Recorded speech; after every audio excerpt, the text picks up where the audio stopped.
VJ Edgecombe acabou de fazer algo que literalmente nunca aconteceu antes na história da liga. Não é exagero dizer que este é o melhor início de carreira de um armador novato na história da liga. VJ Edgecombe tem médias de 25, 5 e 5 em seus 3 primeiros jogos na carreira. Isso nunca aconteceu antes com nenhum armador novato. E para um time da Filadélfia que precisava urgentemente de uma salvação para a franquia. Eles encontraram uma, e encontraram de uma forma que muda completamente o futuro deles. E se você voltar ao momento do draft, todo mundo sabia que essa era uma escolha enorme para a Filadélfia. No ano anterior, passaram por uma entre-safra estranha ao trazerem Paul George na agência livre. Uma jogada que a maioria das pessoas, inclusive eu, estava realmente empolgada. Eles renovaram o contrato com Joel Embiid, o que na época não fazia muito sentido. Eles têm uma temporada desastrosa, Paul George quase não joga e quando joga, não está bem. Joel Embiid perde vários jogos, o que já virou normal, mas também não parecia totalmente saudável mesmo quando atuava. O que cria ainda mais angústia e ansiedade em relação a como será o futuro do time. E aí você chega no draft de 2025 e o único motivo pelo qual eles têm a terceira escolha e estão em posição de pegar VJ Edgecombe é um só. Foram ruins e fizeram tank no fim da temporada. E também tiveram sorte na loteria para subir para a terceira escolha geral, uma seleção que, teoricamente, eles poderiam ter simplesmente perdido por causa das proteções da escolha que deviam. Eles subiram na loteria e escolheram VJ Edgecombe, apesar de dúvidas sobre essa escolha. Durante a maior parte da temporada universitária, o consenso era que Ace Bailey seria uma das 3 primeiras escolhas desta classe, junto com Dylan Harper e Cooper Flagg. Ele forçou uma situação. Tenho certeza de que o Philly diria que sempre escolheriam o Edgecombe ao invés do Bailey. Eles tomaram essa decisão, que comentei em um vídeo recente sobre a classe do draft de 2025. A outra decisão foi manter a primeira escolha, apesar de muitas conversas sobre eles. Possivelmente trocar essa escolha por alguém como Lauri Markkanen, que está jogando muito bem em Utah agora. E isso os colocou em uma situação que algumas outras franquias passaram nos últimos anos. Refletindo sobre o Portland Trail Blazers escolhendo Scoot Henderson e o Golden State Warriors selecionando James Wiseman e Jonathan Kuminga. Onde você tem um time que está meio no meio do caminho, que poderia usar uma injeção de talento imediato, e você tem essa escolha alta que você poderia potencialmente trocar. Mas é muito mais difícil, quando você realmente está nesse cenário, encontrar alguém na liga que se encaixe no que você precisa em troca dessa troca. Embora Markkanen fosse ótimo para eles, não se sabe o que mais precisariam trocar além da terceira escolha geral. Não está claro o quanto o Philly queria isso desde o início, o que, pra mim, na época, sinalizou que eles estavam começando a direcionar o pensamento mais pra como esse time vai ser ao redor do Tyrese Maxey e no cronograma do Tyrese Maxey, ao invés de pensar como claramente pensaram na off-season anterior, em como maximizar ao máximo o cronograma do Joel Embiid. Aquela off-season, a decisão deles de manter essa escolha e selecionar VJ Edgecombe sinalizou pra mim. Ok, agora estamos pensando no Maxey. Estamos nos distanciando da linha do tempo do Joel Embiid e deixando de tomar decisões baseadas no que ele pode representar para nós.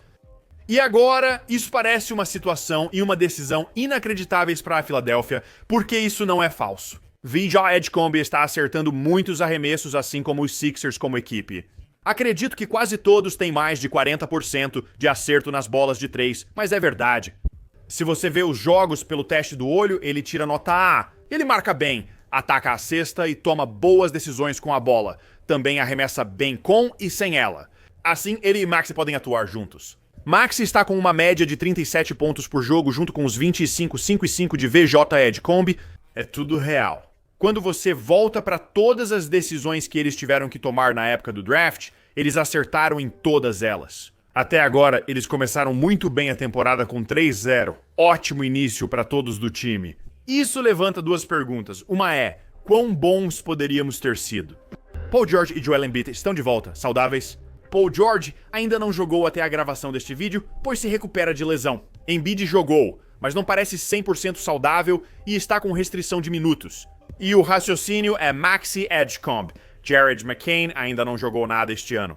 Ele teria vencido o prêmio de novato do ano se jogasse a temporada toda no ano passado. Depois Paul George, depois Embiid, Quentin Grimes, Kelly Oubre, vários desses jogadores de apoio em uma semana. Conferência Leste. Você pensa, Como seria esta temporada com Paul George e Joel Embiid saudáveis? Obviamente a probabilidade é, e a história nos mostra, que esses caras não vão estar saudáveis. Seja durante toda a temporada ou quando realmente importa nos playoffs, especialmente considerando o quão mal eles foram na Filadélfia no ano passado. Mas isso faz você se perguntar, espera aí, o que poderíamos ser este ano? De repente, VJ Edgecombe está jogando tão bem assim, nosso teto acabou de subir muito em uma semana. Conferência Leste.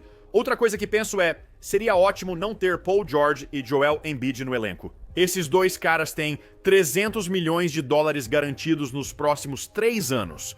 Paul George tem contrato por mais 2 anos depois deste, e Embiid por mais 3 anos depois deste. E em um ambiente de teto salarial na NBA, onde os times têm pavor de ter até mesmo um contrato ruim no elenco, ter 2 contratos gigantescamente ruins limita completamente o que o Philadelphia poderá fazer daqui pra frente. Se eles realmente tomarem a decisão aparentemente correta neste momento de focar a estratégia de construção do time em torno da base de Tyrese Maxey e VJ Edgecombe. Tenho certeza que muitos pensam, por que não trocam um ou os dois se livram do salário e seguem em frente? Ninguém os quer. Mesmo que os Sixers não queiram os contratos ruins de Paul George e Joel Embiid, outros times da liga também não iriam querer. Por isso, durante o draft, surgiram propostas dos Sixers envolvendo Paul George e a terceira escolha em trocas por outros jogadores. Por que precisariam incluir a terceira escolha para obter valor pelo Paul George? E por causa da forma como as coisas estão estruturadas financeiramente agora, simplesmente não há nenhum time na liga que vá querer o Paul George. E eu diria que também não há nenhum time na liga que iria querer o Joel Embiid, dado o jeito que ele tem jogado. O que, de novo, realmente restringe o seu potencial futuro. Além disso, eles não têm a escolha de primeira rodada de 2026 protegida no top 4 para Oklahoma City. Se mantiverem esse bom desempenho, vão acabar entregando a escolha. Eles devem uma escolha de primeira rodada de 2028 ao Brooklyn Nets, protegida no top 8. Então você está olhando para uma situação onde sim há empolgação em torno de Maxey e Edgecombe. E o que você realmente gostaria de fazer agora, se pudesse escolher, seria estalar os dedos e se livrar de Paul George e Joel Embiid, potencialmente. E ter todas as suas escolhas e construir o time em torno desses dois caras. Mas você não tem isso. Existe esse meio termo curioso nesse combo de armadores empolgante, considerando como a velha era avaliava contratos e algumas transações feitas nos últimos anos para sustentá-la, limitando também sua escolha de primeira rodada. E o que tudo isso realmente me faz pensar é, e se eles não tivessem conseguido VJ Edgecombe? Como esse time estaria se tivesse aberto mão dessa escolha e não ficasse dentro da proteção que tinham? Maxey e Quentin Grimes estão jogando bem. Você aguarda o retorno de Jerry McCain. Mas a presença do Edgecombe nesse time e o que ele pode significar para o futuro deles realmente muda tudo. Eu sei que esse é um título que todo mundo adora usar. É preciso nesse caso porque ele eleva o time a um outro patamar. A situação é tão estranha que eles queriam algo positivo. Eles precisam de qualquer salvação possível. E nenhum outro time na off-season precisava tanto disso quanto o Philadelphia 76ers. E então, agora, daqui pra frente pra eles, precisamos obter uma resposta para aqueles 2 pontos que mencionei antes. O que eles podem ser se Paul George e Joel Embiid voltarem saudáveis? Isso ainda está dentro do possível. Eles podem ser um dos melhores times do leste este ano assim que esses caras voltarem. Outro pensamento, claro, seria como eles seriam se pudessem seguir em frente sem esses caras. Se eles conseguissem encontrar um time interessado no que Joel Embiid tem a oferecer e no que Paul George tem a oferecer, mesmo com esses contratos, ou você pode esperar um ano, relaxar e tentar trocar Paul George na próxima off-season com 2 anos de contrato restantes. Tudo isso para dizer, as coisas continuam estranhas na Filadélfia. Vamos observar Joel Embiid todas as noites. Se ele jogar como jogador mais valioso e parecer saudável, posso ver os Sixers como candidatos ao topo da Conferência Leste. Eu não estou confiante de que esse vai ser o caso. Como disse, isso faz parte do reino das possibilidades. Talvez devêssemos chamá-los assim, o reino das possibilidades da Filadélfia. Porque sempre tem algo estranho acontecendo, sempre tem algo esquisito acontecendo. E o V.J. Edgecombe no início desta temporada só reforça isso. Mal posso esperar para ver o que farão durante o ano. Talvez eles troquem Joel Embiid, talvez ele esteja em outro time, talvez eles troquem algumas escolhas futuras pelo Lauri Markkanen para realmente completar o elenco. Eu não sei. O que eu sei é que VJ Edgecombe é incrível, ele vai estar no time, Tyrese Maxey vai estar no time. Fora isso, eu não faço ideia. Boa sorte, Filadélfia. Filadélfia.